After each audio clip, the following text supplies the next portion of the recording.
Welcome back, everybody, to Talking Ted. This week, episode 3, Ejectile Dysfunction. You know, the one where Johnny and Ted have to steal a VCR because they have ejectile dysfunction. You get it, Mike? I'm Jessica Lynn Verdi. And I am Mike Richards. Welcome to Bear Fight Presents Talking Ted. What you drinking today, Jess? You know, just this is my old fashioned. The good old. Well, we should name this. What is whiskey and a bunch of ice?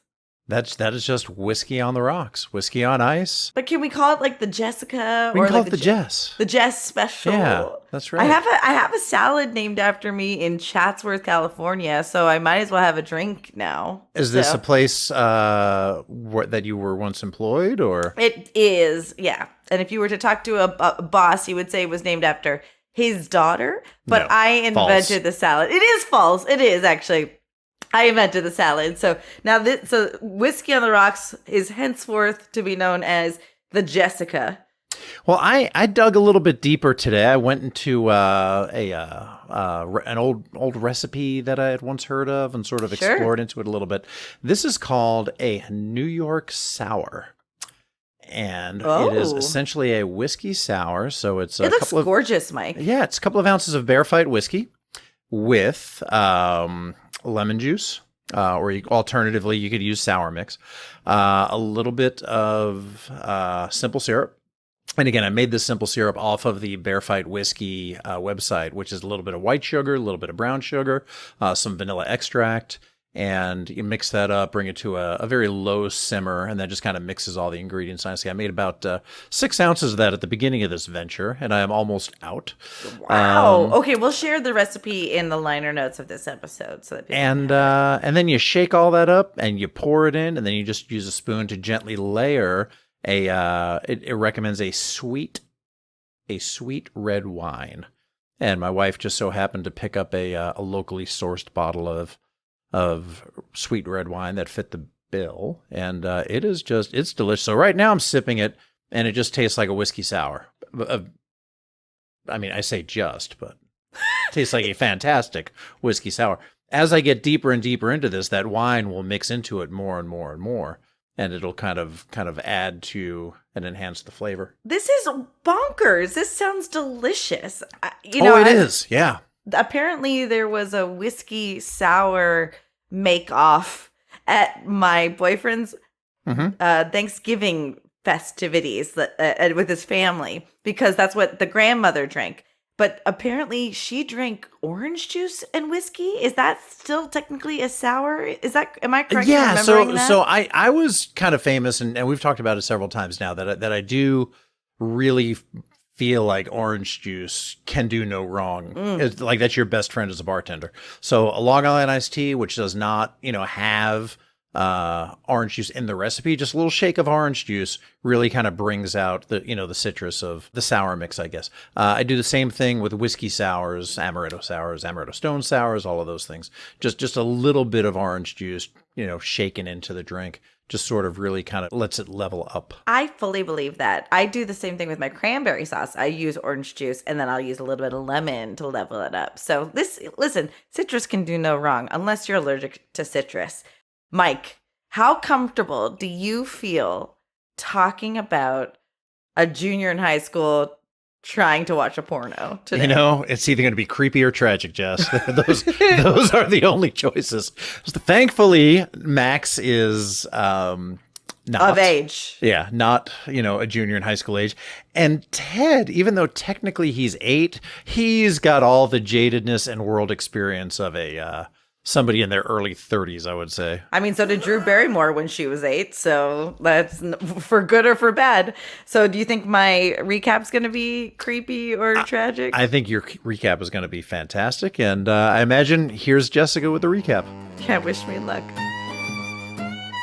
Ted and Johnny hit the video rental shop wanting to get a porno. Porno. But cannot because they are both technically under 18. Technically. They ask Blair to do them a solid in which she underdelivers by renting them a film for adults. Technically correct. Technically correct.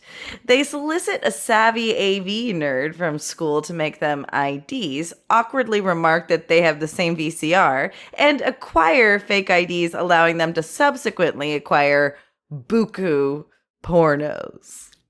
Just in time for Maddie and Susan to go on a date to a swanky restaurant, which I have to admit, for a second, I thought it was a Fridays. Well, it couldn't have been Red Lobster. Well, I guess it could have been in 1993. It could have been. Too soon?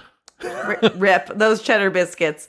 After deciding to go for creepy in lieu of a tragic porn viewing, they slip the tape into the VCR for something more comfortable, only for it to get stuck within moments. They have to solve the problem before Maddie finishes his word search at the restaurant, and thankfully they remember there's one at school. Susan, doing her best to make the most of the evening, is gifted a rusty nail by Maddie, who encourages her to complain about it in order to get a free meal and a helmet full of shrimp. She's disappointed to learn that the evening was only prompted by Maddie having a coupon for the restaurant, even though he actually didn't even have to use it. She lets Maddie go to bed. How's that sentence said? She lets Maddie go to bed. Yep. To roll around and try to burp? Yeah. There we go.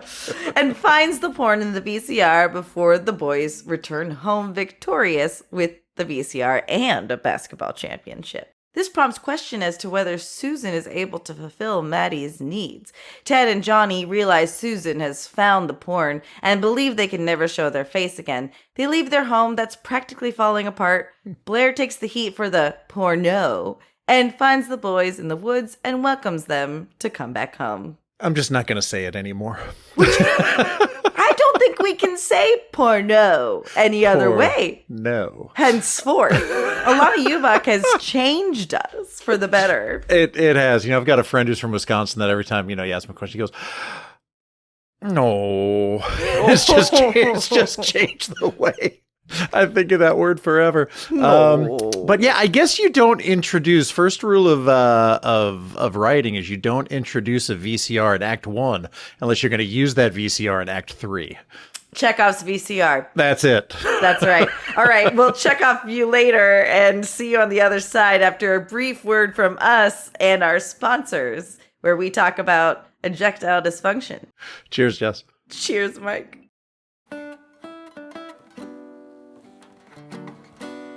Hey folks, we're here to talk to you about Bear Fight Whiskey, how much we've been enjoying it, and how you can enjoy it yourselves. I'm a whiskey drinker through and through, and I think I have found my new favorite go-to in Bear Fight Whiskey. It's a little bit of scotch, it's a little bit of bourbon, it's a little bit of grape, and we want to extend a discount to you so you can sip right along with us. Bear Fight Whiskey is an American single malt. It's one of the most awarded single malt whiskeys in the U.S. It's a simple recipe, it's a fantastic flavor, and it goes great with anything. So head over to bearfightwhiskey.com, type in BF20 at checkout, and get yourself $20 off of shipping. And now, back to the show. Welcome back to the second half of Talking Ted, presented by Bear Fight Whiskey, where I'm sipping on, what I love about all this ice in the Jessica is that it opens up more elements of Bear Fight as I sip, as the ice melts. It really is a delightful, intricate, but such an approachable whiskey. And I'm telling everyone I know about it. So, and now I don't have the patience like you, Mike, to make a delicious cocktail. Well, again, clinging to my youth. But I'm just kind of trying to run it through its paces. I've had it on ice. I've had it with a little bit of water. I've had it with soda. I've had it with, as an old fashioned, as a hot toddy. And now I've got, it just seems to be up to the task with whatever I throw at it. It just it's amenable. It's adaptable. And it's delicious with everything I've thrown at it. So still haven't tried it with the Larry Nemeczek patented Dr. Pepper, but I will. You know what? Someday I will. This sounds like a job for Star Trek Las Vegas. Oh, yeah. This really does. Yeah, we'll have to get some bottles delivered out there because I don't think I can get them through the TSA security checkpoint. Or maybe I can. I don't know. Well, we won't. I was just going to say, I think you're missing your calling as a mixologist on YouTube, as well as an amazing host for this podcast here. So let's get into Ejectile Dysfunction. Such a fun title. And until you watch the episode, you're like, what is going to happen? Yeah, I don't think we need to play the title game with this one. No. The VCR wouldn't eject properly. It was not functioning properly. Premature ejaculation. Ejectile dysfunction. And I think this was about 3 years before Bob Dole started peddling boner pills. So I don't know that was erectile dysfunction like in the pop culture zeitgeist in 1993. I think quietly. Yeah. I think whomever experienced it did not then discuss it unless it was with a doctor. Yeah, that is true. But you know what I liked about the boys in the beginning scene is that they had a fever, baby, and the only thing that was going to cure it was more dinosaurs. It's so great. It's so excellent. I have a couple of friends who half of their personality is Jurassic Park. And so it's really, it really truly is. And it's really fun to just kind of relive like the impact that certain shows or movies have on us. And, not to spoilerize too much, but in the last episode, we get a little bit of what the impact of Aladdin was in that era. Yeah. So we had it's Aladdin. fun. We've had the A-Team. We've had That's right, Flash Gordon. Yeah. Yeah. So many good things. I think it might have been a couple of episodes ago where you were surprised that there wasn't a Family Guy-esque, mind scene, fantasy, if you will, a little bit of head space, and we got it on this one. We got it, and it really I'm sure. Here's the thing: they must have felt what I felt was the urge to cut away because Seth's humor carries over. It is the underwriting for all this. So stuff. Cutaway is the succinct way of what I just tried to describe. That's what I would say. Yeah, I would never right. stop you. I would never stop you with the way you just describe making up words. Well, no. So I do think that's how they referred to it in the episode. I don't know if you've ever seen this, the South Park episode where they go hard on Family Guy, where they basically say a team of dolphins grab 3 balls and put it into a chute that tell the writers to write that scene for the cutaways. Basically saying that's how erroneous they are to the episode. At least this cutaway is absolutely derivative of what these two guys are going through. It was, and what I loved also, I don't know if you noticed this, and maybe this was something I read into it, but it sounded to me like Seth voicing Ted, imitating a British accent, sounded an awful lot like Stewie. I didn't get that. That's real. I'm gonna have to rewatch it. I think if you watch it again, you may. You may have ruined this scene for me. You know what the worst and best part about this scene is? What's that? Is it goes on way too long. Oh yeah. No, that's the best part of a cutaway when you commit to it. They just go away. I thought there might be a wife who lost their child as a carryover from last week, but it was just passed away wife and estranged son. He really does have this penchant for tragedy. I forgot that he makes up his backstory. It is wild. I think there's a lot of, not only to industry insider stuff, which I can only imagine. That kind of leads me to my next question for you.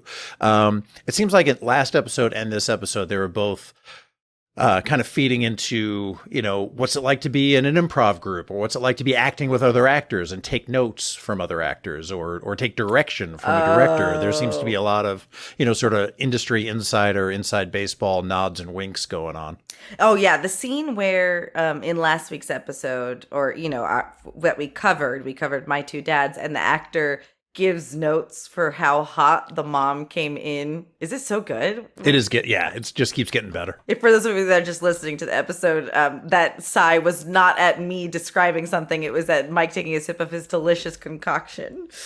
No, that was actually a totally insider joke, which is sort of common knowledge. Like, you don't give first of all, he's in the wrong for noting her. Not just it's actually his mom. He's in the wrong for noting her. Mm-hmm. And the best part is that she's actually just really is the mom coming in hot. You know what I mean? And then this week there was a what we're gonna do. You're gonna throw me out there and then critique me on how I do improv, because he was talking about you got to be more yes and. Oh, that's exactly right. That is insider knowledge. Although, would you say yes and? How much did you know about yes and until you and I worked together? Boy, I think that coincided, I think, with that sort of making its way into corporate speak. There's a lot of corporate improv that is infiltrating, which I genuinely, a lot of people refer to improv as cultish. And they're not wrong, because it really is a way of life, a way of thinking, a way of existing. I've seen people change thanks to improv being introduced, especially in the corporate world. I'm sure there's times where being yes Andy isn't the most, maybe in a war room, probably not the most, right. Although I did just do an episode where I talked about Dr. Strangelove with our friends who are doing the filth or film and films or film or filth. Yeah, Matt Film Luke. or Filth. Yeah. I got to talk about that and Dr. Strangelove. And there's a lot of interesting yes-anding and diplomacy at that war room table, though I know it is also fantasy. Just learning how to communicate and also like uphold someone's idea and not disparage them right away. There's a lot that falls under the yes and header. But yes, it's enjoyable when those moments happen that I can relate to. I think that's, you know what it is too? This is what I think. The writers can't help but be surrounded by actors or people that are using this language. And even on improv, in an improv stage, you're regurgitating what you're seeing out in the world. So they're regurgitating what they're seeing out in the world. So it's ubiquitous in that way, I think. Yeah, I mean, there was that. There was the, I guess a director can't fix a bad script line. There was and then go back to last week, there was Johnny who was like, okay, we'll do one your way and then we'll try it my way. I mean, just all of that total inside baseball stuff. You know what? I'm so glad that you're pulling that out, because it comes and goes in my brain. And that's what makes us such a good pair, I think, Mike, is that like you really help me remember funny parts of the show that I otherwise would have just let me pass by. Also, I don't know if anyone who's been watching this series with us talking about Ted has noticed just how chill I am while we're talking. The whiskey is just making me like, hey, bro, what's up? It's it is very, very chill inducing. But we've always vibed anyway when we talk. But it's a good thing that I have things to bring up to you, because if you just left it up to me, I would just always pick whatever's grossest. That would be my Jesus, you would. I would not. I thought that was just such a bizarre line, Whatever is grossest. I guess if you're gonna do it, go balls to the wall. I do actually have. No, actually, if I left it all up to you, I would never ask you a question, and I would never do the research. Is it too? You don't have to answer this, but what was your first porno experience? Oh, I saw that question up there. I wasn't sure if that was for me or not. So as far as like, other than, a family member, not my dad. Okay. So okay. Don't want to throw him in there. It is your dad if you say it's not your dad. No, okay, it's not. Had some magazines around the house. Gotcha. In their room that I would get into a little bit. But the first like movie porn, like VHS, we're going to rent one of these things. Okay. High school, probably a little younger than Maddie. A little younger than Johnny, a little older than Ted. I think it was. I would hope. I think I was probably 9th or 10th grade, if I remember right. And the parents were on vacation, and friends and I decided to go out and we're renting a porno. I think it was a porn, because if there's an article like a or the, it's a porno. Got that, and I want to say it was called. It was called like Inside Jennifer Wells, and I think people are going to have to do a Google search to see if that's they'll find the actual name. It'll be found. Yeah, it was horrifying. Really? Oh yeah, it was. You were too young. It was gross. I mean, it was gross. It was too. You were too young. But yeah. What was funny though was the whole like late fee thing and losing a tape, which I think we've all done, and like the actual consideration of I can rent it from another place and then return it to this one, and then I'll just keep doing that because it was really expensive to rent a VHS tape like in the like early to mid 80s. Like you had to leave like $100 deposit. No, you're lying. No, I swear to you, I am not lying. It was like $100 deposit ish, and then That's you had to have, insanity. and then you had to have it back. Within a couple of days, and then I think the rental fee on it was probably $10-12, something like that. So you like basically it was had a deposit. the cost of the tape, at least. Is that how expensive tapes were? They were. In fact, one of the things that was revolutionary in the world of VHS was Star Trek II: The Wrath of Khan, because you could buy that on VHS for like $20 at the time, and that was a steal. I mean, that was an unheard of price at the time. Why? Why did they knock? Do you know why? Either mass production or there might have been a philosophy that if we make these things cheaper, we can sell a lot more of them, and cost of production goes down the more you make. Yeah, just like anything, the inception of it tends to be like someone was just telling me you can get a sound bar for $40 today, and it was $150 2 years ago. But VHS machines and tapes were super expensive back then. Well, and that has been an interesting paradigm shift with that kind of analog stuff. Is it's less expensive to make a CD, which I know kids these days don't even know what the hell that is. But tapes were less, and tapes were more expensive to make. But because no one wanted them, you could get a tape for $5. Right now, the hipsters of our generation are bringing back vinyl, and I don't know. I doubt. I've got a stack of vinyl. Do you? I mean, I'll put it this way: I still have a stack of vinyl. Yeah. No, I mean VHS it's just a little bit of a flawed medium, I mean, you've got to, it's very linear, you can't skip to different scenes. It doesn't last long. The tapes tend to wear out. In fact, even with the Betamax VHS war that was going on at the time, Betamax was the superior platform. Quality, right? Yeah. It was better quality. In fact, when my wife and I got our wedding video produced in 2002, the company that did it was actually working with Betamax at the time. You're kidding me. No, and they presented us with a DVD and then VHS tapes for to put on each one of the tables. But there was they were using Betamax as the probably best bang for their buck and much better than VHS. That is actually very surprising. Although a similar war happened with laser discs and DVDs, and then ultimately Blu-rays, which Blu-ray, and has one. There was the other one that was called HD DVD or something like that. Oh, that's the other right. One. Yeah, that's right. But Crazy along town. with that same trip, I think my mom and dad went to St. Martin, and if I remember right, I was a sophomore in high school. We also rented Scanners, which was like a sci-fi horror film. Yeah. And Body Heat with Kathleen Turner and some dude. And I forget who the dude was, but he was out kicking his coverage so far. I think it wasn't Bruce Dern, but it was somebody kind of like that. Just a guy that, and obviously if you've seen Kathleen Turner lately, she is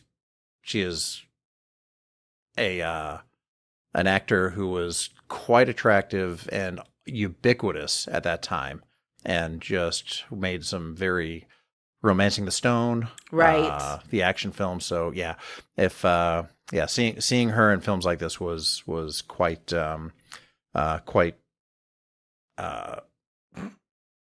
They were all over the place. I mean, they were. She was just in everything for a short period of time. Yes. So that was my first porn experience, but it was the kind of thing that I was like, okay, now you're watching it with your buddies, and you're just what are you going to do about it? Yeah, everybody's just sitting there like, arms crossed, sitting on the couch, and then it's over and you're like, oh, that was weird. God,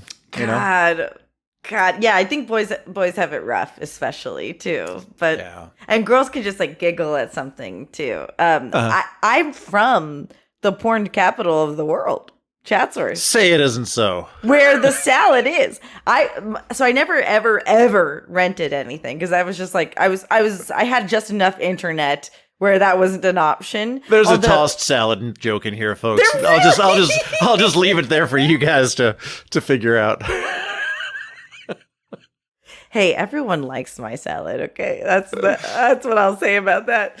That is so true. The porn actresses would walk in after we had a couple of guys you may recognize from the early 2000s. It was definitely the place to go for families and porn stars alike at this restaurant, which is called the Country Deli. I'm not ashamed. Go have a great time. Go have a Jess salad. It's delicious.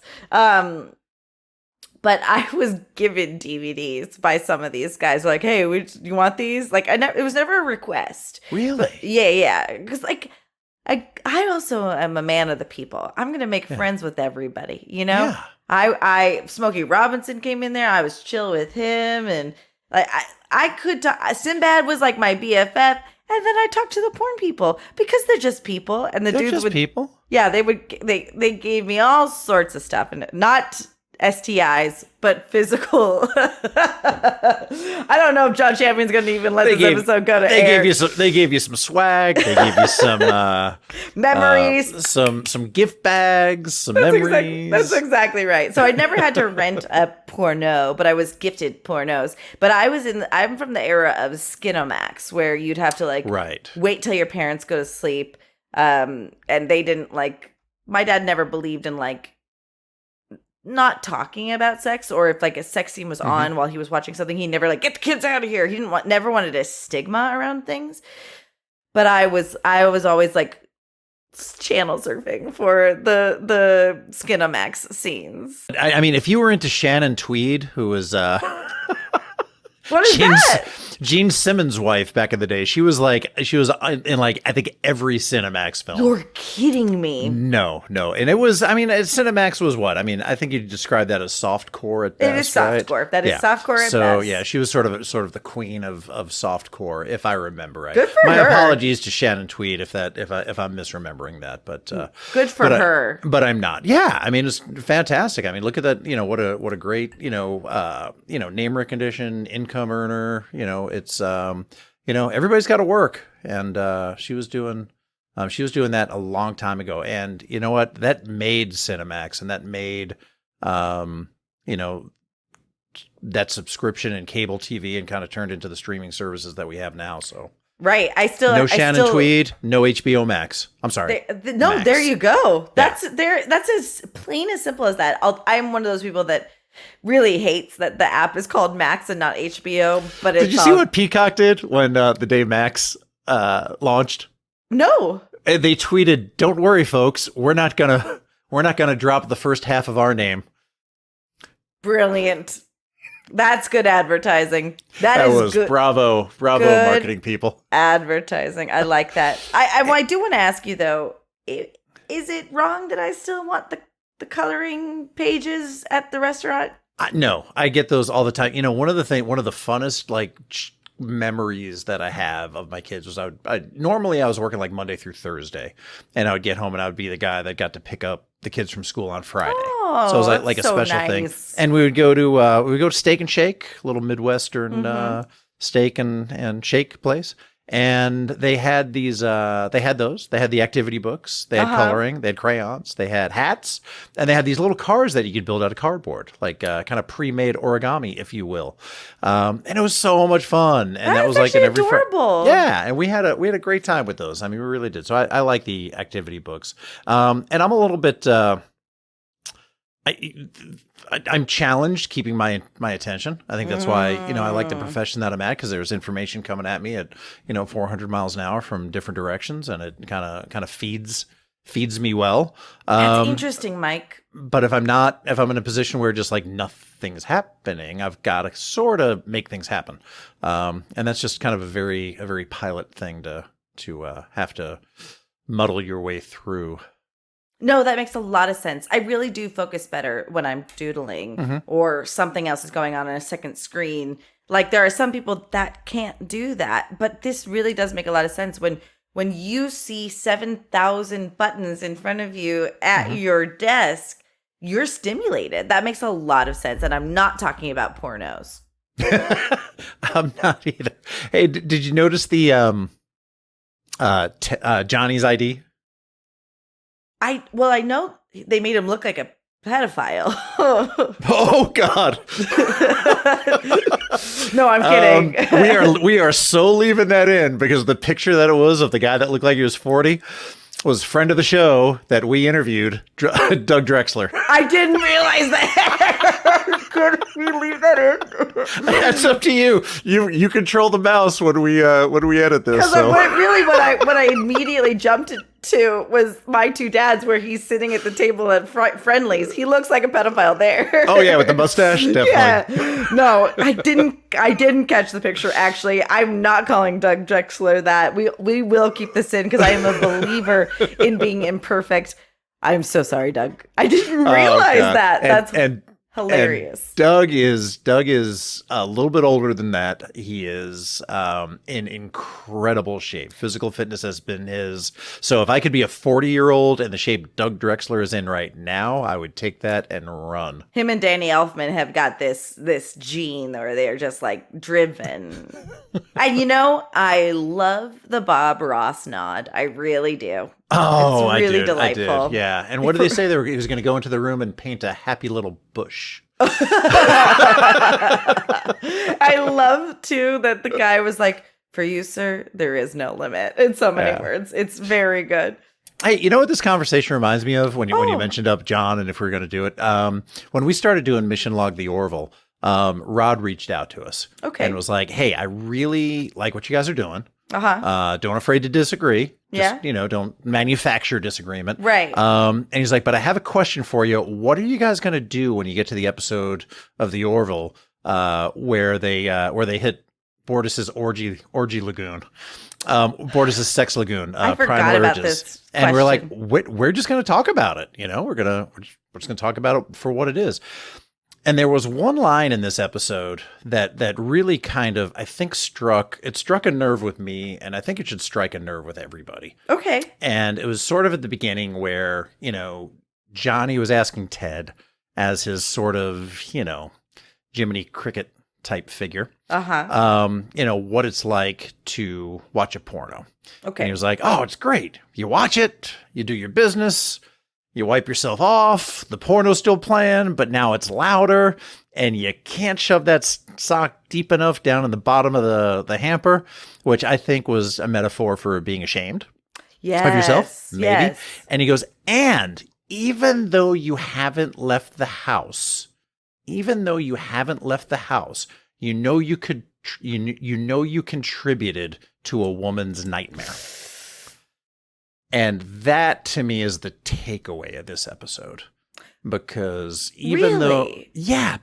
because there are people who get into porn with their eyes wide open, knowing what they're getting into. It's a business, it's transactional, it's a means to an end, and they may just love their careers and what they do. Right. And that is fantastic. Okay. Other people are coerced, cajoled, circumstantially unable to have a different option. They're given, there's accounts of them given drugs, given alcohol, given a combination of the two, being threatened, being traumatized. And that is the downside. That is the dark side. And you can say that of many, many, many, many, many industries, I'm sure. But it is, I think, particularly tied to the adult film industry. No, it's inextricable. The reality is, Mike, like over 50% of the women that you see aren't alive anymore in porn. Yeah. I read somewhere that the life expectancy is like 30. Yep. And that's a very safe, comfortable statistic because you don't know under which circumstance those women lost their life. But you can do the math. It is a nightmare in so many words. The real issue with sex work is the stigma around it. If there were more protections in place for the oldest profession in the world, women could have more recourse, more agency, and more power. And I think for us, especially living in a country where we're so puritanical and pretending like we don't enjoy these things or that it's dirty too, it's widely enjoyed or used for whatever terminology you want to use. Giving these people that work in this industry agency to take care of themselves is the least I think we could do as people that enjoy it. I hope, and I hope as it has become wildly mainstream, like, I mean, just available. Available. That stigma has gone away, and thus the downside is go away because hopefully there's more transparency involved. Like, that is, I think, what would be sort of the natural evolution of things. Once something comes out of the shadows and becomes more transparent, there would be less of that downside to it. But I think it is still a reality that everybody needs to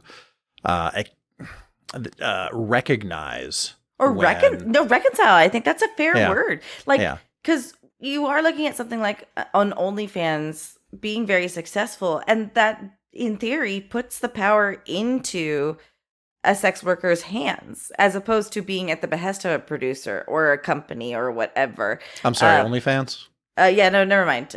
It's a small company that I would say that is in my mind probably one of the better things to happen to the industry, because it's not being exploited for somebody else's gain necessarily. It could be used to enrich and empower the people themselves that are entertaining. I think that's the idea. Just like anything can be taken advantage of, anything could be exploited.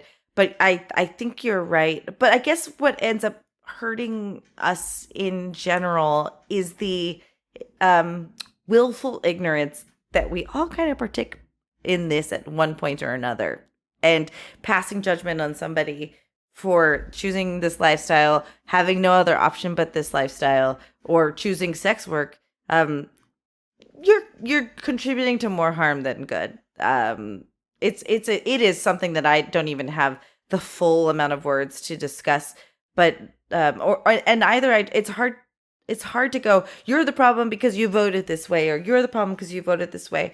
But like learning how to take a macro view to some of this stuff in general will help us make a little bit better, healthier, harmonious choices. And how you vote is such an important decision, but where you spend is probably a more important decision, because everybody knows where the money goes, and that's where they chase the votes and the policy and those kind of things as well. Vote with your dollars, one of my favorite phrases on the planet. I think it's important to talk about that because they are linked. The two things are linked. And at the same time, we can joke about two kids that just found, internet porn or whatever. Just remember, kids, 6 seconds of porn is enough to ruin your life. It's so true. I love the end of this episode. Narrated by the best friend of the former narrator of the other narrator of the movies, Sir Patrick Stew. We have Sir Patrick Ian telling us what sweet poor Johnny went through. Yep, what he went through and why we should never shake hands again. Oh, that is so true. I was told this by a Hawaiian woman years ago. She goes, "We hug on the island because we have no idea where your hands are." Ooh. This was years ago, told to me. So I'll tell this quick story, and my wife's going to kill me, but I don't care. That's all right. She had a filling come loose last week. She didn't know what it was. She thought she might have cracked a tooth. And I think it was Saturday night, and it was a holiday weekend. So I called my dentist's emergency number, And he got back to me the next day, and he said, so it was Friday night. So Saturday morning. Some emergency number then, Mike. Yeah. So exactly. And he was very apologetic. He was like, hey, I'm sorry I didn't get back to you. I'm out of town, but what's going on? I said, hey, we're in our way to an urgent dental care place right now. I'll let you know what's up. And he goes, hey, if you want to snap a picture and send it to me, I might be able to save you a trip. And I was like, I'm not putting my phone in her mouth. I don't know where her mouth has been. Oh, no. Name names. And he, big LOL emoji. And he was like, yeah, fair point. I get it. But it was just a filling came loose. They were able to clean it up, zip, but just a little, urgent dental care place. Fantastic. Going back to last week's episode, I saw on my cat's chart that they listed him as unneutered, and I said, no, this cat's neutered. And they said, send us a picture. Pics, or it's not neutered. Not neutered. And I said, I took the picture and I went, this is wrong. I even sent this in the email. I feel very uncomfortable that I'm emailing this to you. Anyway, now that you've reached the wine at the bottom of the glass, Mike, how's it tasting? Oh God, it has just gotten better and better and better. And yeah, now I'm just down to this kind of like sweet red wine at the bottom. I mean, it's an impressive. Is that a rock or is that an ice cube? That is one large ice cube. That's very impressive ice cube. What's nice about those, and they're used in old fashions and other drinks. And there are folks that really have it down to a science where they'll either, bring the water to a slow boil or do some other things. But as you can tell, that ice cube's kind of cloudy. There are folks that can make them just crystal clear. And the better you freeze them, the more clear it is. And what I like about the one big ice cube is that it melts slower, less surface area in the liquid, so that it waters the drink down more slowly and it stays intact longer. Yeah, there is an intense chemistry to ice. Like, it should be frozen from the bottom up, but when it's in the freezer, it only freezes all the way around. So that also contributes to the cloudiness as well.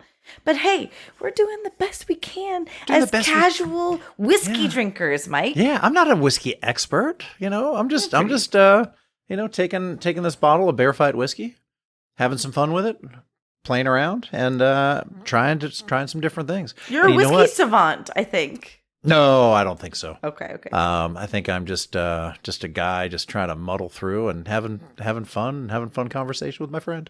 This is, we're pretty lucky, Mike, when you say that. See, maybe it's just the booze talking, but I'm having a great time talking about Ted with you.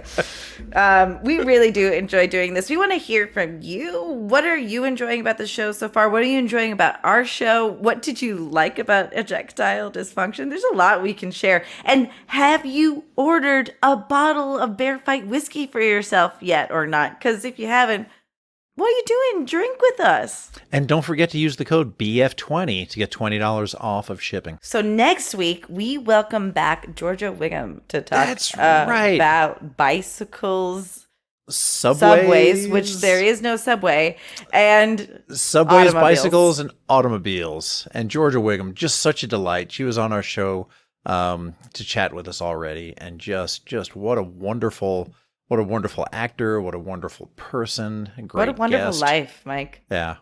No, it's so join us for that next week. Remember, you can get this show anywhere you listen to your podcasts. Make sure you hit subscribe. Make sure you hit that notification bell so that you know when a new episode drops. There's so much wonderful content happening over at Roddenberry Podcast. So make sure you're tapped in. And Mike, until next time. Cheers, Jess. Cheers.